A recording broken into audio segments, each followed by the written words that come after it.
Hello, welcome to the Low Carbon City Forum TV. We have a hangout today on the topic that the Paris Agreement has been signed and what the way forward is for non-state actors, for subnational actors and cities. And my name is Florian Lorenz. I'm from the Low Carbon City Forum coordination team, and I'm very happy to have 3 guests joining the hangout tonight.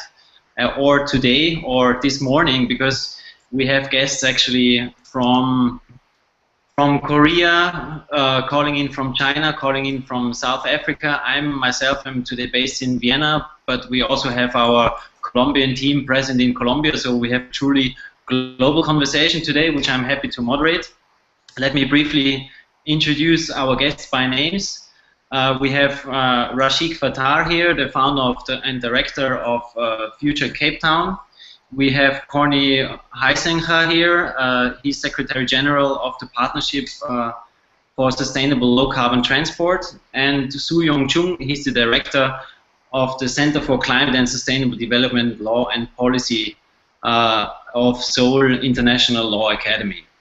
So 3 distinguished guests, and today we will discuss on how citizens and cities can be active now that the Paris Agreement has been signed.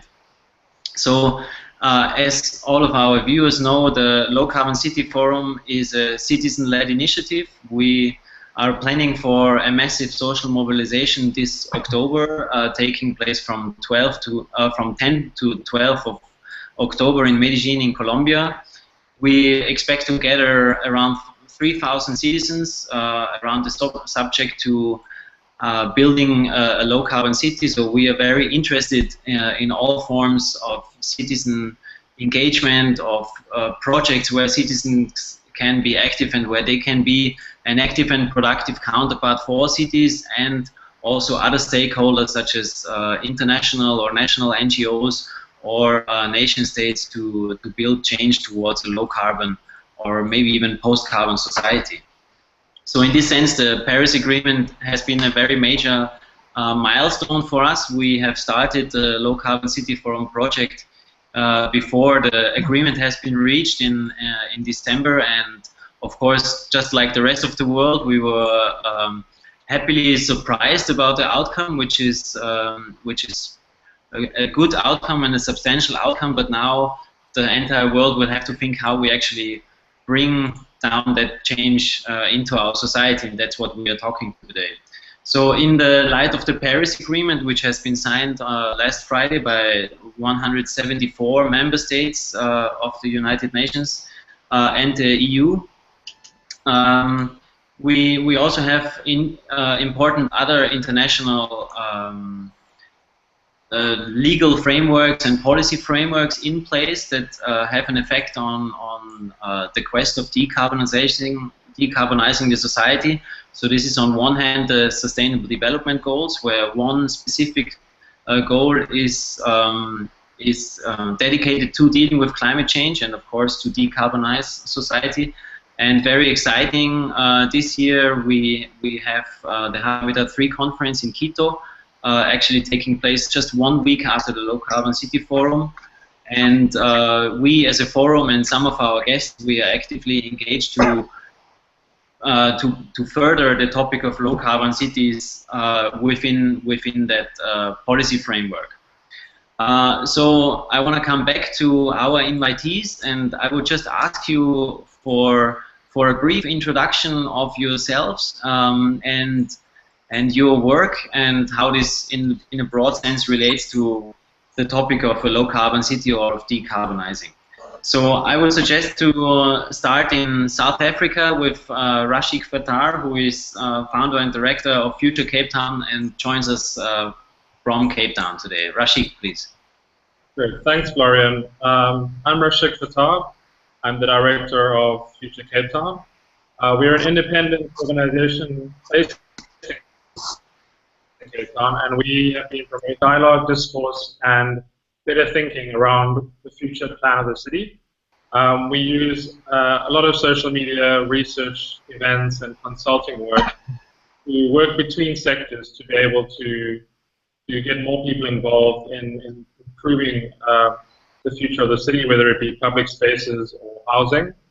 And in particular, our work, I think, is important to the topic today because cities are going to be the ones who have to implement the changes. And this dialogue and awareness is absolutely essential, especially if 70% of greenhouse gases are coming from cities. So we see our work in holding a real-time conversation with people and implementing small projects to get people to rethink the city is pretty much at the core of transitioning over many decades towards implementing the agreement. Mm-hmm. So as a next introduction, I would ask Professor Suh-Yong Chung to introduce yourself and your work. Hi, this is Suh-Yong Chung. I'm the director of the Center for Climate and Sustainable Development Law and Policy for CS Lab. Also, at the same time, I'm a professor at the Korea University. I've been working on the institutional and the governance aspect of the issues on the climate change regime. And then as we all know, that as we do make some progress, it has become to see that sort of diversified actors, including cities, have become very important in a sense that depending on your analysis, about the 70% of the total greenhouse gas emission could be coming from the city sectors. So in the sense that my interest, my focus has been how I can place the important role of cities in the broader context of building climate change governance in general at the global and national and the subnational level. Thank you. Okay, this leads well into introducing our next speaker, Cornie Huizenga, please, if you introduce yourself. Thank you, Florian. This is Cornie here, calling in from Shanghai. I think that, so my role is that I lead an international partnership on sustainable low carbon transport. This is a partnership which consists currently of about 96 organizations.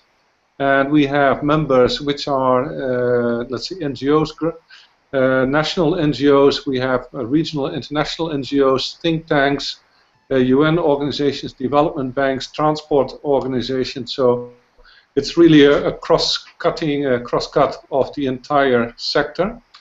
We are active both in the field of climate change. So last year in Paris, we helped to organize a large amount of transport activities during the COP, especially those involving non-state actors.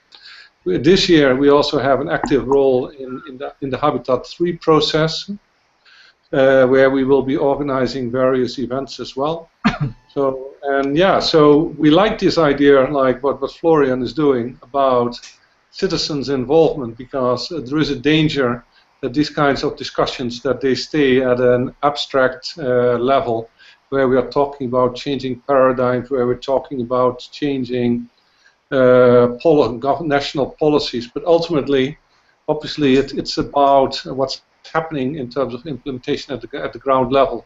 And this is where I think that citizens are a key part. So, yeah, we look forward to be part of the efforts this year.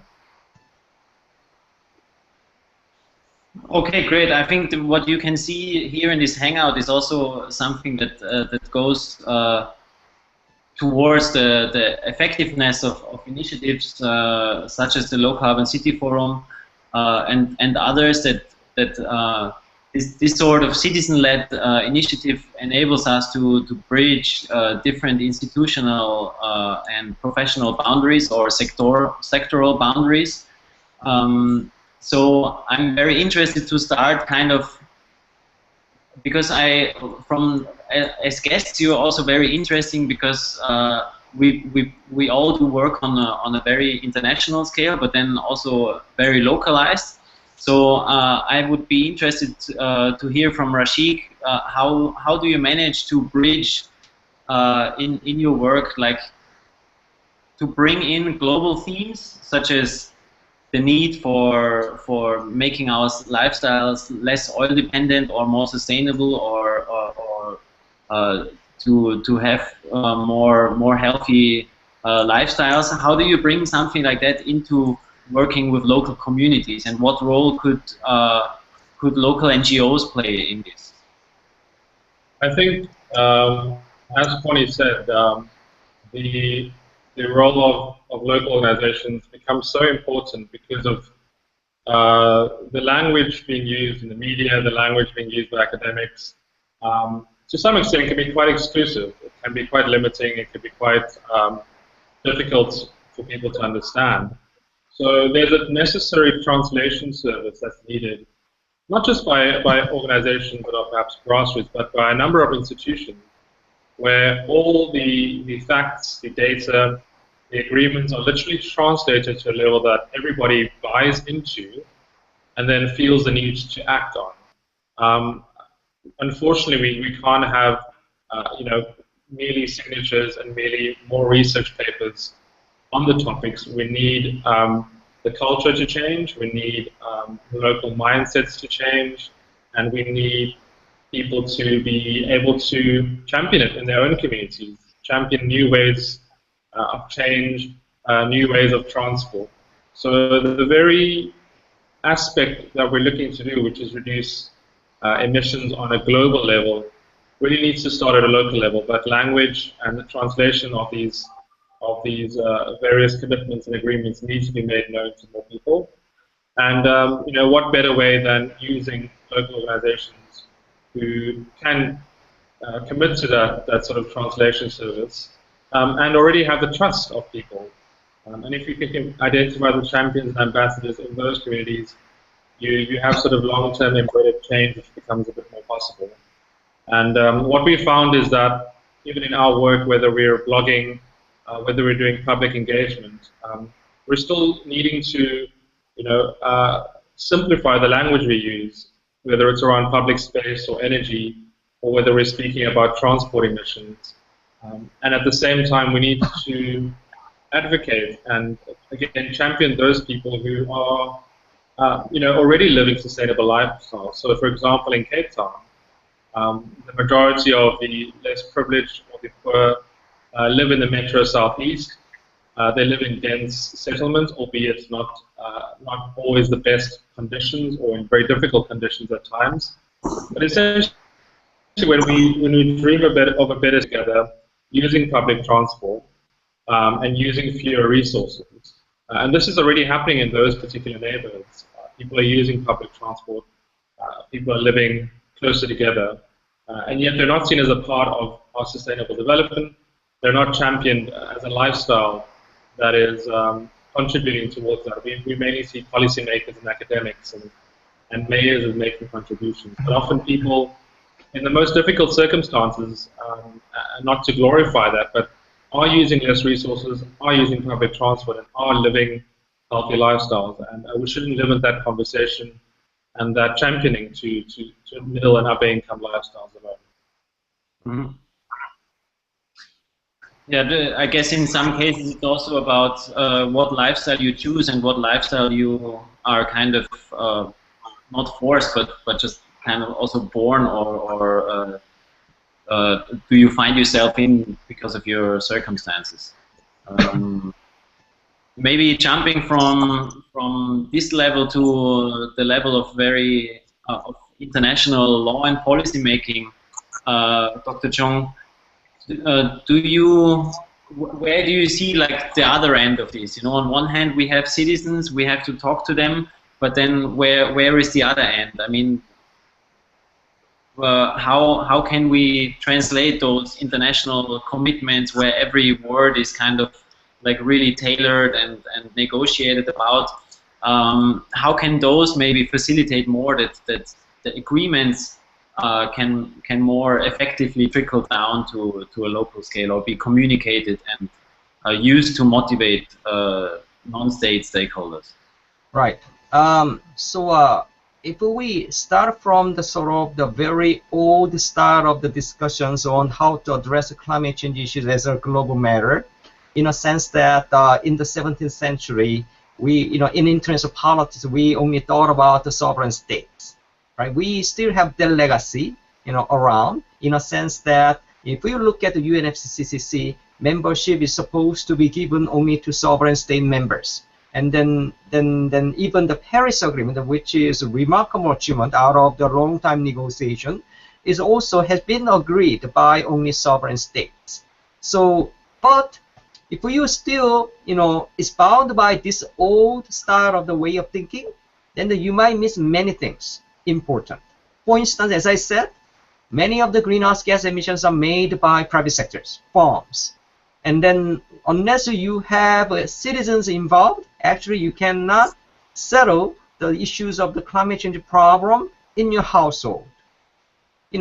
Considering the fact that about 70% of the total greenhouse gas emissions are coming from the city sector, then without having them involved, and then you cannot basically bring effective implementation of the agreement which has been agreed by sovereign states. So what it means in theory and practice is interesting. Theory-wise, it provided some sort of very big challenges to sovereign states themselves and to other non-state actors. For sovereign states, they started to realize that unless they involve the non-state actors into the framework of the discussions, then that they cannot make tangible outcomes. Depending on how you evaluate the performance of the Kyoto Protocol, there is a kind of the group of experts or views which tells us that actually if there has been any reduction of the GHG by Annex 1 countries, it's not because of the implementation of Kyoto Protocol itself. Maybe because of something else, maybe implementation of EU directives or national policies and others.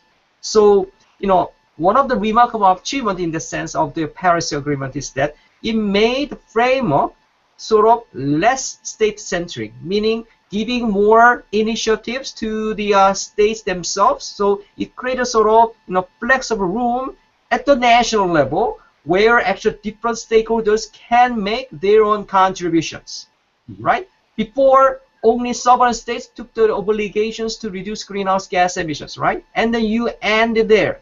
But now, Paris Agreement asks us, actually, you go back to your country and then you talk to your citizens, cities, and subnationals, and the private sectors. You come up with your own package and submit it, right? Which can be agreed by all different stakeholders in your country.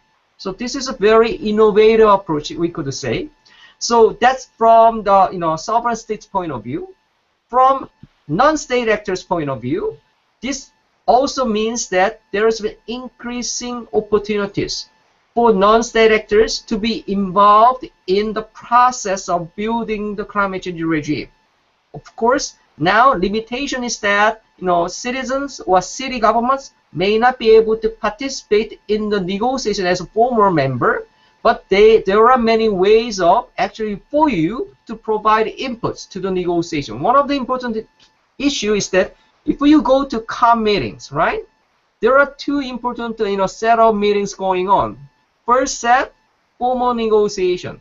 But if you only go there, you will miss a lot of important things that has been taken care of by side events, which are primarily run by non-state actors. So there is interactions, right? Negotiators needs to look at how non-state actors are discussing about. At the same time, non-state actors needs to monitor what's going on in the negotiation in the same venue of COP, right? This is a very remarkable example of how things have been changed. In the 17th century, I don't think this could have happened, right? So we already see a lot of good developments. And then, finally, in practice, then I think we cannot revert this direction to the backward, right? We only see there's more opportunities for different stakeholders, right? Sovereign state is important, but with other non-state actors, we will build climate change regime together, and there are many technical and practical matters that we still need to solve, and then these are things that we can work together. So that's what I want to say. Thank you. Yeah, thank you. This is a very good comparison, and it also shows us in which kind of cultural and also geopolitical context this whole Paris Agreement takes place. And it's sometimes difficult to forget, if you're an engaged, motivated person, how slow and how on one hand, large momentum is of international processes, but also how complicated it is to bring so many different states and actors to the table. And I think that leads up to a good follow-up question for Cornie, because he can tell us a lot about how I think these levels have been bridged also when the Paris Agreement has been negotiated with specific reference to the transport sector. If you can tell us something about that, Cornie. Yeah, thank you. I just wanted to respond briefly to two things that Suh-Yong was saying, that he says that things are going slowly. I think that today we saw the news that Saudi Arabia has announced a plan, and they say that by 2020 that they will be no longer dependent on oil. So if we look back at the negotiations, we have often seen Saudi Arabia in a position that which is not entirely reflecting that sentiment. So we do see that the Paris Agreement is very, you could say, transformative in its impact. We're starting to see, like, if a country like Saudi Arabia says that basically their business model is no longer valid and that they radically need to shift course, then I think that this shows that we are making a difference.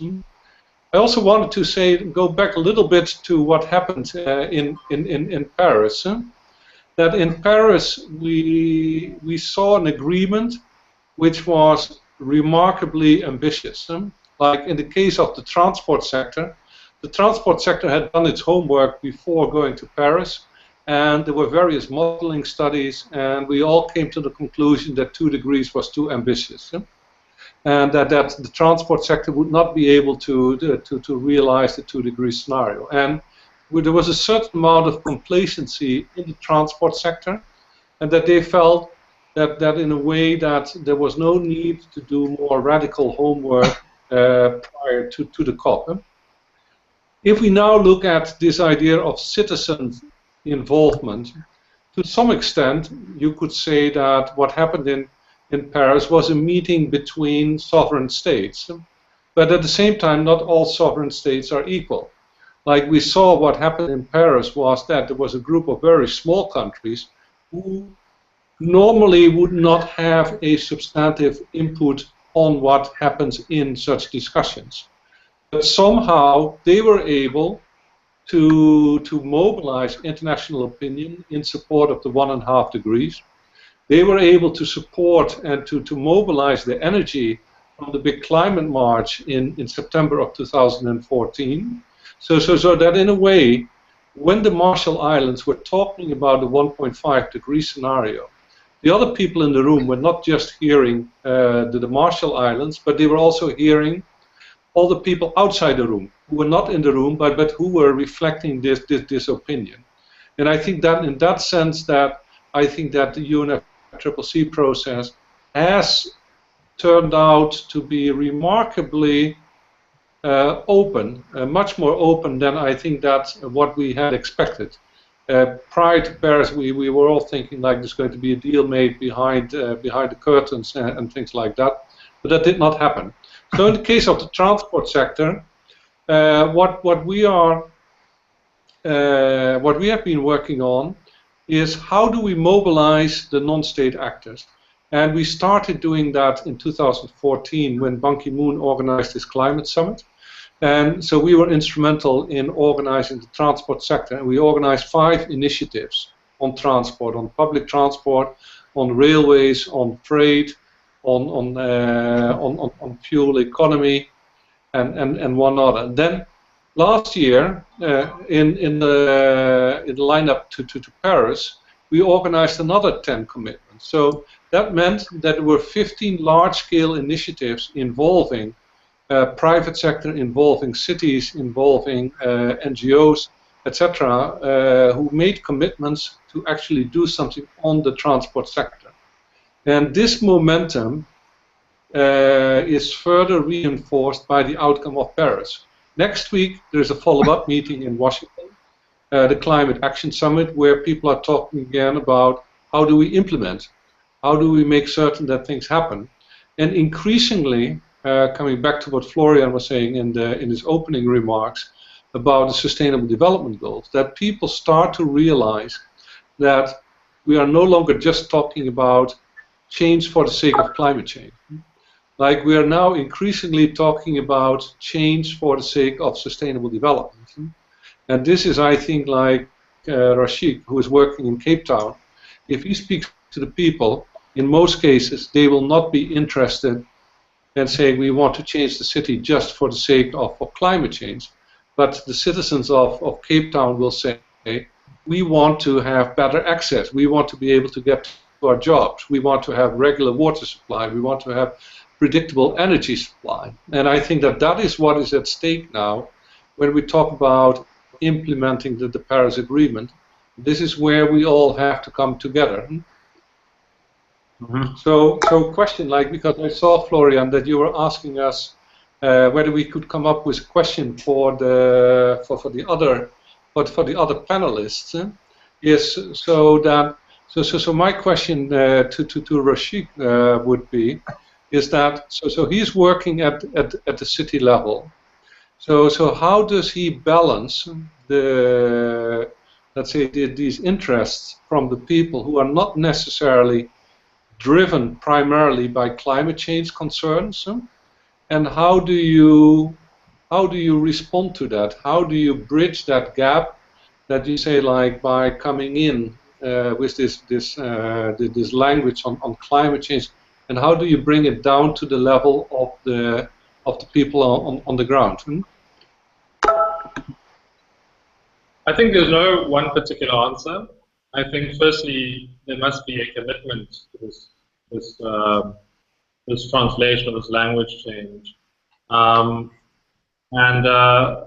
we need sort of people who are not in it simply for their own project or for their own interests. But there are a number of tools. I mean, firstly, we're on a Google Hangout now. We need to make the topics more appealing. We need to make the people who are leading the change more interesting so that younger people have an interest in the field.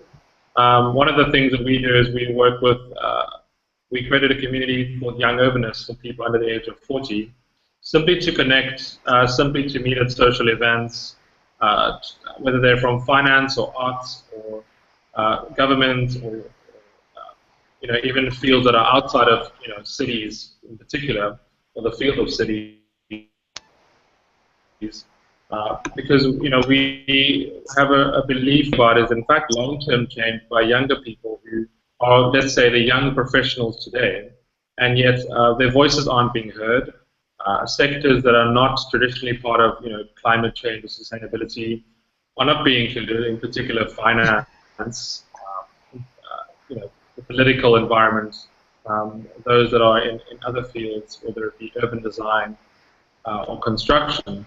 So we created that community, and part of it is a bit of hope, and part of it is a bit of education, and that you hope that through this collaboration and increased engagement between these different and often very sort of conflict-ridden sectors, that the dialogue over time will result in a joint effort by younger people to implement sweeping changes. If you consider a very practical example of the issue of electric buses, a mayor of today might consider a few electric buses as a pilot period, but a younger person who might be in a leadership position in 10, 15, 20 years' time might believe that it's absolutely critical to have the most efficient and the most advanced sustainable transport.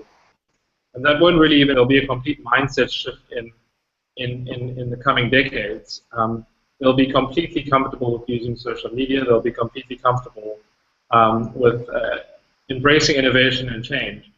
So I think communities bringing these sectors together are very simple ways in that we can acknowledge that it's younger leaders of today and younger people in general who have to be made aware, and then be given a chance to lead in the future. Mm-hmm. Yeah, thank you, Rashiq. This was a really good question, Cornie. And I would also mirror that one back to Professor Suh-Yong Chung. Where do you see like effective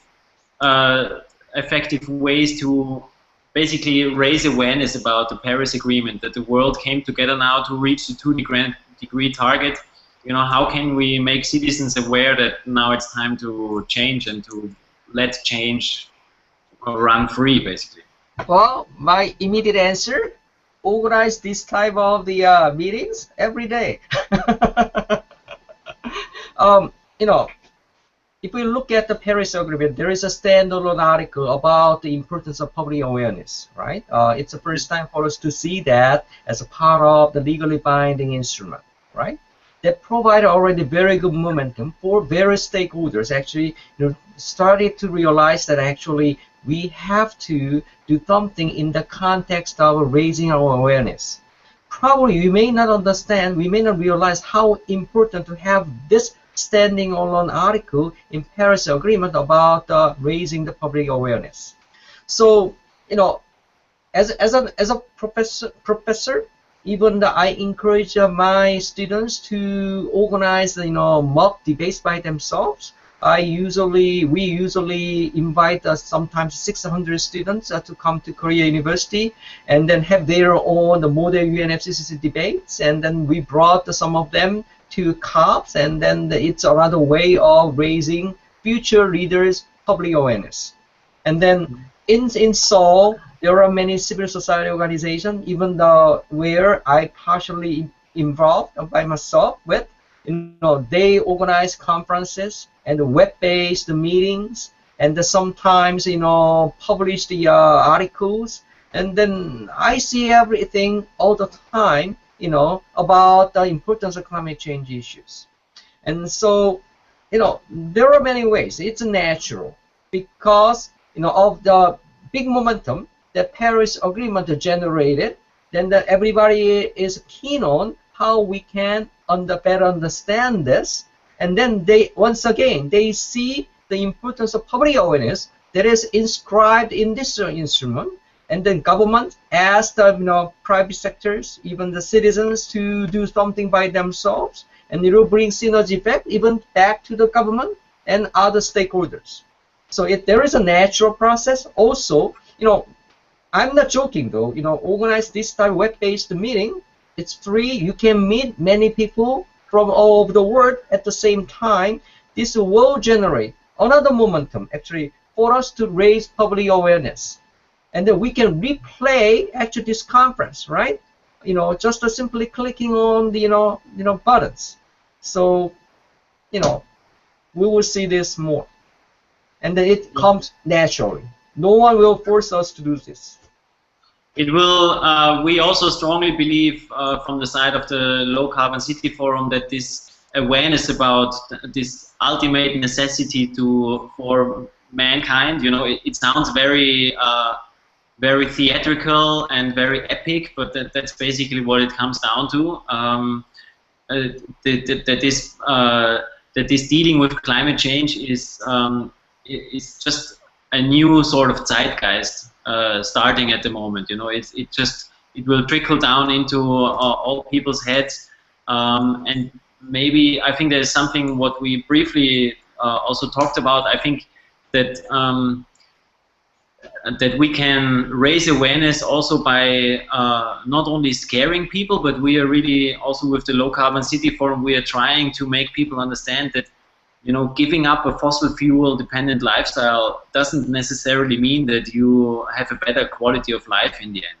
So there's a lot of things that you can free yourself, where you I don't know, improve your diet, improve your health, whatever, that are actually quite beneficial, and it's a really interesting task as well to make this transition. Well, if I may add one more, based on what you said, the way in which I characterize what is the nature of the Paris Agreement is this. Different from the Kyoto Protocol, which has a general image that tackling climate change is a matter of cost, right? To states, to other stakeholders. Whereas Paris Agreement generated another image that countries are supposed to develop their low carbon development plan, which is 5-year cycle, right? They submitted them to UNFCCC, which will be reviewed and discussed by countries.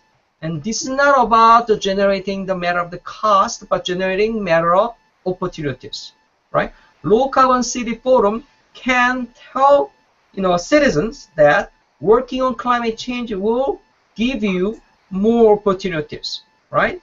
As we can generate this momentum more and more to the citizens, to the cities, to other stakeholders, then I'm sure that the more people will voluntarily come together to tackle climate change, because this will generate opportunities.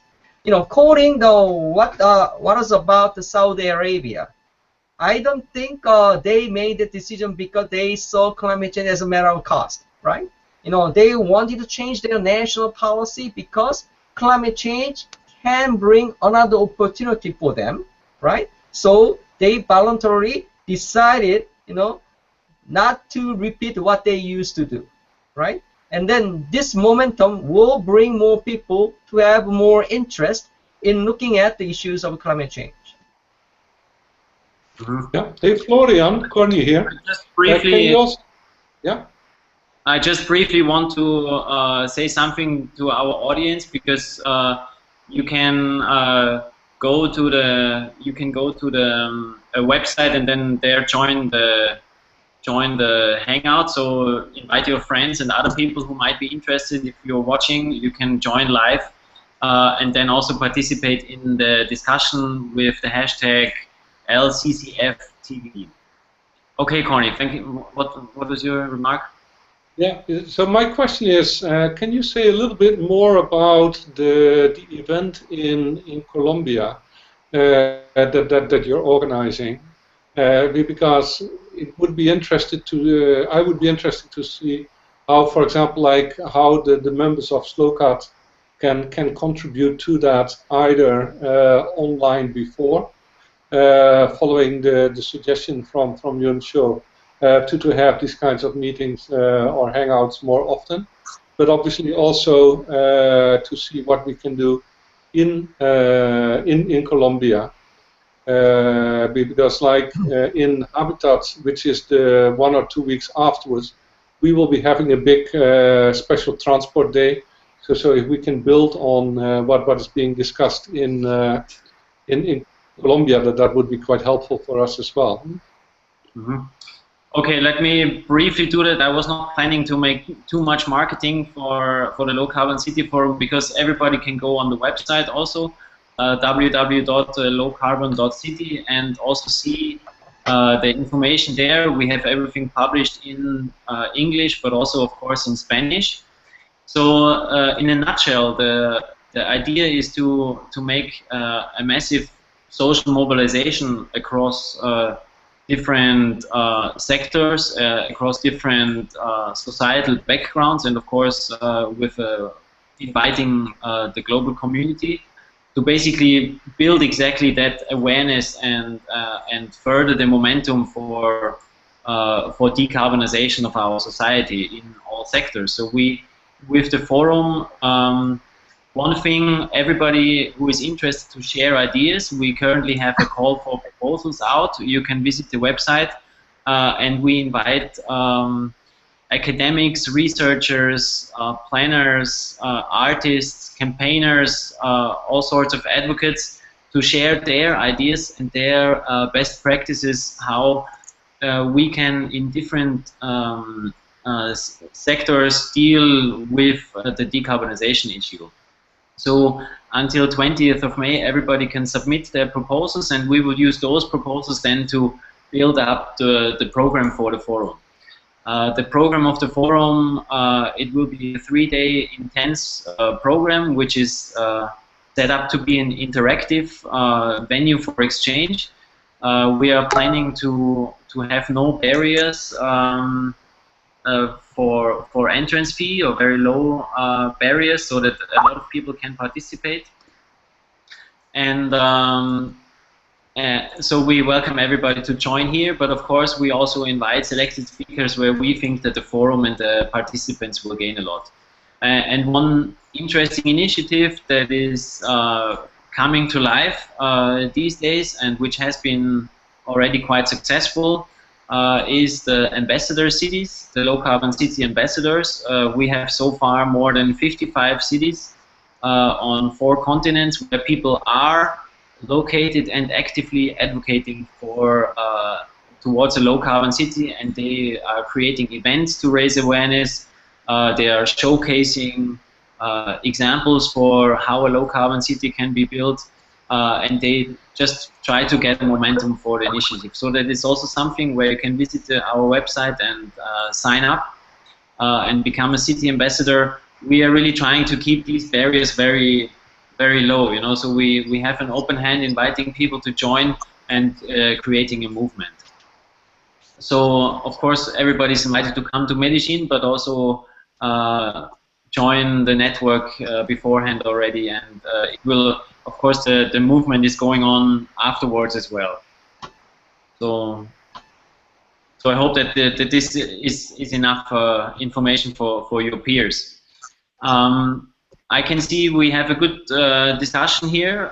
We have 20 minutes left, and maybe we can have one brief question I wanted to ask all of you, but I think we should focus it on one sector where we can relate to quite well, because we are faced now with this Paris Agreement, which is signed now, and now it has to be ratified. So basically all the states that signed it, they have to find ways to implement that agreement on within their states. And as Suh-Yong Chung said, they are very grateful for new stakeholders that join with them. But I was very interested because 2 degrees average global temperature rise, limiting it to those 2 degrees sounds just fine, you know. But it's actually a substantial, it would mean a substantial cut in emissions, and actually would force us more or less to phase out emissions until 2050 in total. So by 2050, the world basically has to entirely decarbonize, which is quite a huge task. And I would like to know from you, Cornie, because I think you can answer that well. When we think about our daily lives and about how transport is organized, what would that imply to meet the 2-degree challenge for the sector of transport? I mean, what would be the change that we need to have? I think thank you, for your confidence in me that I would be able to answer that question. That let me say that first of all, there's no silver bullet. There's not one solution. So if we want to decarbonize the transport sector, first and foremost, you need to look at where are the emissions currently. And in many cases, people forget that about 50% of the transport emissions come from freight. So whatever we do, we need to have solutions both for the freight transport, for the freight sector, and for the passenger sector. It's clear that we will need to have a combination of behavioral change and technological change. Like if we look at the technological change, like the expectation is that there will be a large move towards electric mobility. I think that Korea has just announced an experiment with hydrogen. So there are a number of technologies out there, but initially it will be electric mobility, and further down the line there might be other fuels that come into the picture as well. But the question is, how much will we travel in the future? And the challenge that we have with the transport sector is that it is still very much a growing sector. Like while the emissions from transport in the developed world are more or less stabilized, in a number of cases slightly decreasing, if we look at the developing world, we see that there is still a very large unmet demand for mobility. This means we expect that the population in Asia and in Africa, urban population, is almost going to double in the next 15 to 20 years. So the question is, how are these people going to move? So we need to look at what kind of transport systems are we going to use. Are we going to have a model which is based on individual car ownership or individual motorcycle ownership, or are we looking more at strengthening public transit? If we look at a city like, or a country like India, over 1 billion people. Currently, there are about 26 to 30 cities which have a formal public transit transport system. That means that the majority of the people in urban environments in India do not travel by public transport. So this is something that we need to look at. We need to look at how are we going to deal with ICT. We see that ICT, on the one hand, has the capacity to limit the need for travel. Like, for example, we are speaking now, and we don't need to travel to each other's cities in order to talk to each other. But at the same time, I don't know, like, I have made, in our household, we have made 2 online orders today, which generated 2 more trips for people to deliver the goods that we ordered online. So this is something which will also change the way that we get our deliveries. We need to look at international aviation and shipping. We also fly to conferences like the one in Colombia that you're organizing, and it's clear that if we do not take action on international shipping and international aviation, that we're not going to meet the requirements imposed on us. The challenge that we have is, and this goes back to the question that I had for Rashiq earlier, is that if we are going to change the transport sector just for the sake of climate change, we are doomed to fail. That if we need to come up with a narrative which really talks about improved access, which talks about improved safety, which talks about reduced congestion, which talks about reduced air pollution. And we need to sell this as a package. And this is, I think, one of the things that we are working on this year. What we are trying to do is that if we would come to Medellin, we want to be able to show you 3 things. We want to be able to show you what we call a common framework in which we integrate the planning for sustainable development and climate change. The second thing that we want to give you is a macro roadmap to decarbonize the transport sector. While the first one, you could say, has a time frame of about 20 or 15 to 20 years, decarbonizing the transport sector, as you said, is something which will take about 50 years. So how do we do this?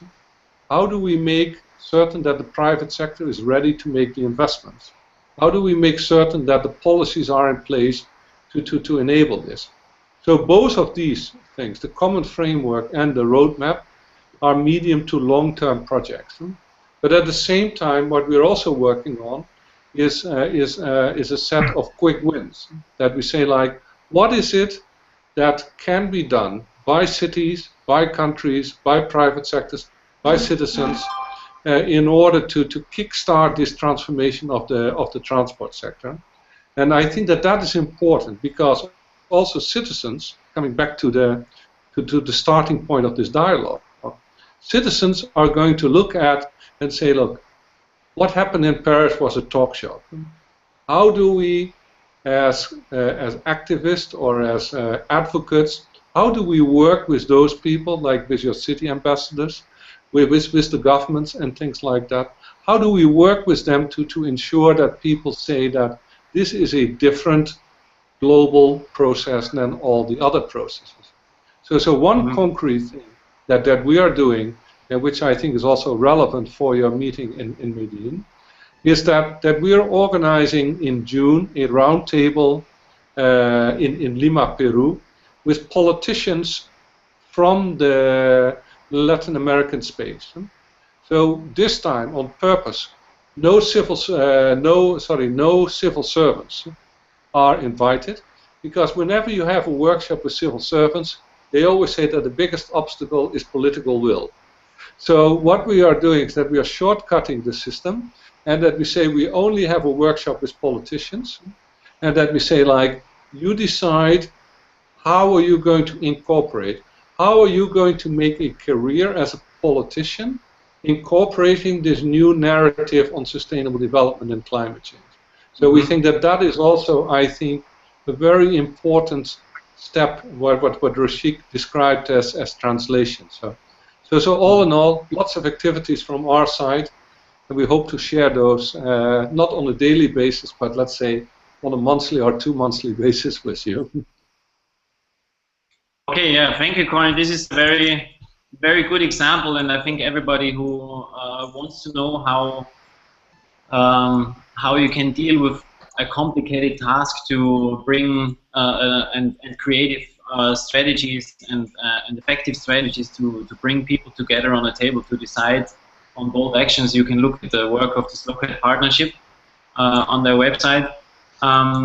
I just had 2 brief follow-ups for Rashiq and Dr. Suh-Yong Chung, basically saying the same. Maybe for Rashiq, with more focus on the African context, on the sub-Saharan context.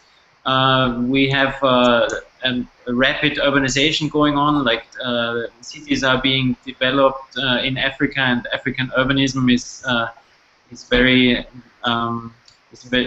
rapid at the moment. So where do you see the chances there to basically not repeat other mistakes or get benefits from low carbon urbanism right away?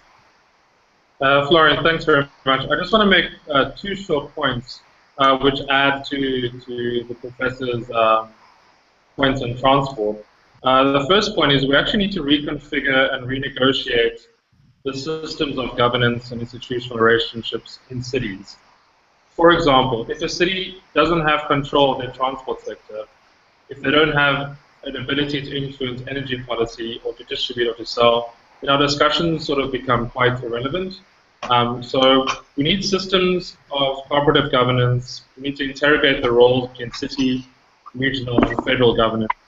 And that means that we know cities are generators of economic growth and emissions, but they don't have the legislative powers to actually act on that level. For example, in South Africa, very few local governments have powers in relation to transport investment, transport subsidies, long-term transport plan. That's a very new thing which has just happened in Cape Town, which is creating an authority for one authority for transport investment. So electric buses or hydrogen buses or any form of transport, they don't have a role that's serious enough on a large scale in energy. So we need to actually give city support from multilateral and multinational organizations to help them to negotiate with national governments. And I'm sure many people can relate in countries with different political parties. It's very difficult for a city to negotiate with the national government, if they're from different parties, to get more powers in relation to energy. And in countries where centralization was just a normal tradition and a normal culture. So not just investments in infrastructure, but investments in support and capacity enhancement. When it comes to these very difficult negotiations, where we're changing systems of politics and governance, which have been in place often for decades. And then secondly, we need innovation, as the Professor mentioned. We're going to switch, let's say, from electricity to hydrogen. How do we allow cities to create apartments and units for innovation? So when these new approaches arrive, they can embrace them more quickly. And they're not sort of having to change procurement systems in very long red tape processes. So we need to embed innovation into local cities and local governments and foster partnerships so that these rapid improvements that are coming, especially, let's say, into African cities, that these can be implemented quicker and that these changes can be learned from even quicker, because some of them might just be pilots. And then I think in the African context, in terms of the rapid urbanization, again, there's no silver bullet or single answer, but we know that 900 million people will move into urban areas in just the next 4 or 5 decades. So we need to think of the circular economy not as a buzzword or as a phrase which will solve everything, but absolutely because we need to rethink resources, how we optimize them. The financial, the biodiversity resources aren't endless. So simply to cope with urbanization is not really something cities can do by planning. So, cities like Paris, London, Amsterdam are already thinking about these massive savings they can make through a circular economy approach. And I think in African cities, this simply won't be a choice. But the circular use of resources, both financial, human, land, air, and water, will be critical to simply cope with rapid urbanization. Okay, that's very interesting. Tell us if we can help in any way, by sharing knowledge and by providing maybe a model or just an example of how innovation was then dealt with or embedded into a local community in a fine way. And maybe the question to Dr. Suh-Yong Chung, is there a sort of policy framework for nation states and for even that can support the reaching of the 2-degree Celsius target? What do states basically have to do within their legal frameworks to allow citizens to build the change? Because I strongly believe that it's not so much dependent on the motivation of people to change, but sometimes we just don't have the right legal frameworks or policies in place yet to allow or support initiatives that actually would go into the right direction. Well, maybe one of the immediately possibly available way of raising the roles of the citizens to ensure the effective implementation by nation states is to allow citizens to do some monitoring work on the activities of nation states. We can find out several already existing examples in human rights regimes and even some environmental treaty regimes, right? Citizens can actually voluntarily, right, with some support that could be provided by the legal framework, that they can voluntarily monitor the activities of the nation states. That's one possibility. I think possibly available immediately. Secondly, it will require more crafted skills on how to allow this scheme to the citizens, but ideally that the citizens may be able to participate in the decision-making process. Say in UNFCCC, now treaties only allow sovereign states to make their own votes, but depending on how you frame the framework, then citizens may be able to voice up with good suggestions. Now what citizens can do, you go to negotiate as an observer, right? And then if you are allowed, you can speak, but your voices cannot be formally taken into account into the process of decision making. I mentioned that there are other ways for citizens to make influences, but and probably most ideal step for citizens to make sort of their contributions is to take part in the decision-making process. Do we have any examples? Yes, we do have similar examples. Taking Global Green Growth Institute, this is a new intergovernmental organization to tackle climate change, headquartered in Seoul, Korea. And then governing body of this new intergovernmental organization of the Global Green Growth Institute is called as a council. Council consists of not only states, but also non-state actors. So in other words, Council of the Global Green Growth Institute consists of 5 contributing members who are donors, 5 recipient countries who are recipients, 1 host country, that's Republic of Korea, and up to 5 non-state actors actually can participate as an individual member in this decision-making body. So this is a very unique governance structure. Non-state actors, including, I used to be one of the council members as an expert. So as an individual, I participate in the process of decision-making of this new intergovernmental organization along with sovereign states. So there are possibilities, and then if you carefully look at the examples, some of the examples are already existing. So why don't we try to mobilize more efforts to find a better way for citizens to be able to participate in the various ways of making contributions, right? Decision making, monitoring, providing their opinions, and organizing side events, right? There are a variety of options that we can have, and then by considering all, in the end, then citizens will be situated as one of the very, very important actor, along with sovereign states and other non-state actors. Okay, that's very good.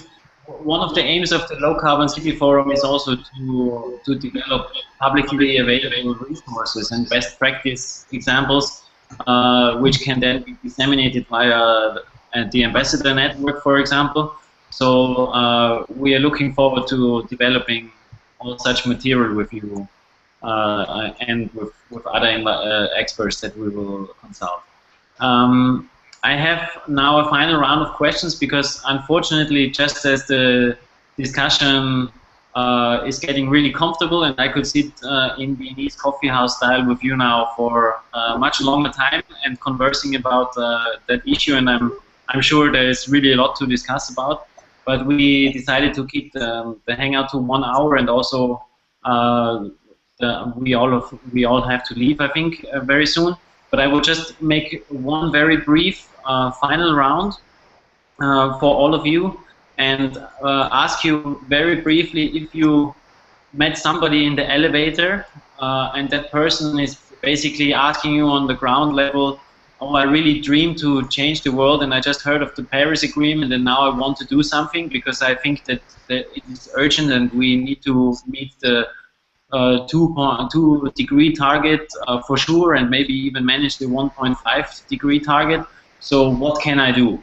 So maybe if you can give an elevator pitch each for such an engaged citizen, how can they become active? And I think we should start with Dr. Suh-Yong. Well, first of all, citizens must study, right? The facts and sometimes related theories, right? We have to understand what exists. Then tries to mobilize common efforts to share our experiences and knowledge and develop the further momentum together so that we can exercise our influences to other stakeholders, including sovereign nations and then the city governments, private sectors, and others. So this is what it can do. Okay, thank you. So we're moving on to the very south tip of the African continent. Rashiq, what is your suggestion for such a newbie activist? I think the first thing to do is to stop using your car, if possible, and to try to, if possible, to use public transport or move to a place where you don't need to use your car. The second thing is to become involved in research to actually measure that your city and country are on track and to match the initiatives to the impact on the emissions. I think the third thing is to consider becoming a writer or a journalist where you are continually writing about the progress being made, and as Suh-Yong and Cornie have mentioned, are monitoring as citizens what's actually happening and what the progress is. Mm-hmm. Yeah, thank you very much. And the final elevator pitch from Cornie. Yeah, I was going to say that get out of the elevator and take the stairs. I think that's a first solution. But I would want to come back to what Rashiq was saying about the difficulties that he was talking about of implementing change with local politicians. And also what I was saying is that ultimately, like I think that all of us are living or are part of countries where we have elected officials. And ultimately, I think the elected officials, they need to know that somebody's watching them and that somebody is, that there is an expectation that they make things happen. And I think that translating the decisions from Paris to Cape Town will require, let's say, committed politicians. So if your politicians are not committed, become a politician yourself. Yeah, this is This is very good. So basically, as a real citizen, you have to be a member of the polis, an active member of the city, right? So yeah, thank you very much, all of you, for participating. It has been a very inspiring discussion. There's a lot of very interesting points here. I think feeling that very strong tailwind of the Paris Agreement, we as citizens, and actually we all as citizens, we are part of certain institutions, you know, universities, non-governmental organizations, citizen collectives, the parliament, whatever, where we can every day, as we also said today, push the topic of decarbonization even further. So it's on us citizens to formulate, demand, and implement, but then also monitor the change that we want to see towards a low-carbon city. And I invite all of you, all of the guests who were speaking live with us today.